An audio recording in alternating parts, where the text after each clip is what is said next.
नमस्ते सर। मेरा आज का प्रेजेंटेशन का विषय है घरेलू हिंसा संरक्षण अधिनियम 2005 का महिला सशक्तिकरण में योगदान। यहाँ पर हम दो बातों को देखना होगा कि महिला सशक्तिकरण क्या है और घरेलू हिंसा क्या है। तो महिला सशक्तिकरण आध्यात्मिक एवं भौतिक, शारीरिक एवं मानसिक सभी स्तर पर महिला में आत्मविश्वास पैदा करके उसे सशक्त बनाने की प्रक्रिया महिला सशक्तिकरण है। अर्थात हम इसे दूसरे शब्दों में कह सकते हैं कि महिला को सामाजिक, आर्थिक, राजनीतिक सभी परिप्रेक्ष्यों में सशक्त बनाने की प्रक्रिया ही महिला सशक्तिकरण है।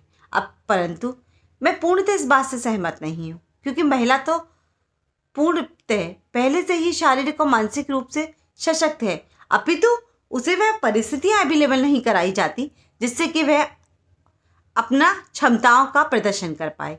इसलिए उसे अपने प्रदर्शन के लिए स्वतंत्रता पूर्वक अपनी शक्तियों का प्रदर्शन करने के लिए वह मार्ग देना है, जिससे कि वह अपना पूर्ण क्षमताओं का प्रदर्शन कर पाए।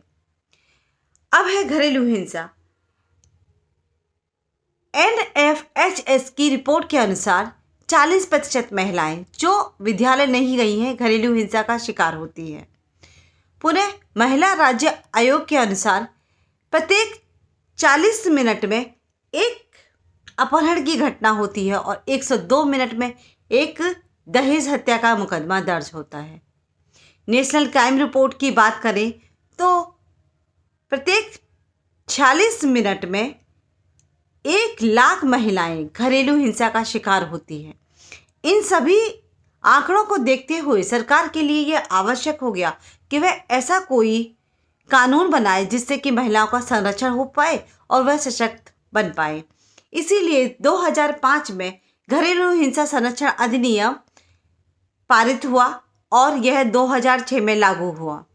घरेलू हिंसा के तहत यदि घरेलू स्तर पर किसी महिला के साथ या किसी बच्चे के साथ कोई भी शारीरिक, मानसिक प्रताड़ना होती है तो उसके विरुद्ध वह अपनी शिकायत घरेलू हिंसा संरक्षण अधिनियम के तहत कर सकता है, जिसके लिए सरकार ने पूर्ण रूप से जो है सुविधाएं उपलब्ध करा रखी हैं।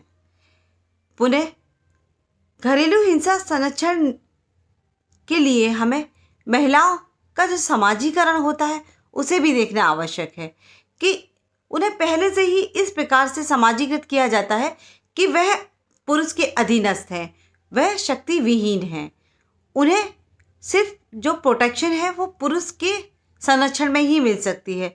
इसलिए सबसे पहले हमें ये मानसिकता को निकालना होगा।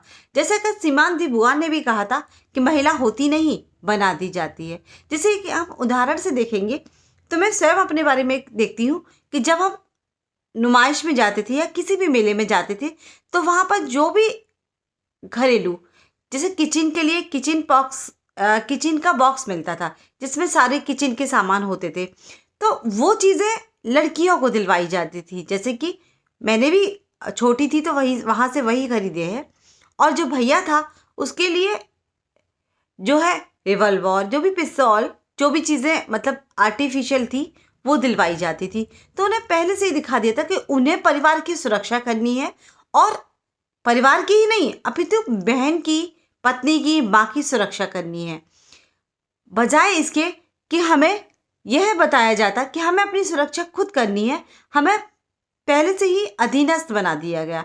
तो हमें इस मानसिकता से निकलने में यह अधिनियम बहुत योगदान दे रहा है। पुनः अगर हमें यूएनओ द्वारा जो SDG गोल हैं उन्हें भी प्राप्त करना है तो भी हमें महिला का सशक्तिकरण तो करना ही होगा, क्योंकि SDG गोल के 5वां जो लक्ष्य है, टोटल 17 लक्ष्य है, उनमें से जो 5वां लक्ष्य है वह लैंगिक समानता की बात करता है। अगर देखें तो लैंगिक समानता जो सूचकांक निकलता है उसमें भी जो भारत की स्थिति है वो संतोषजनक नहीं है।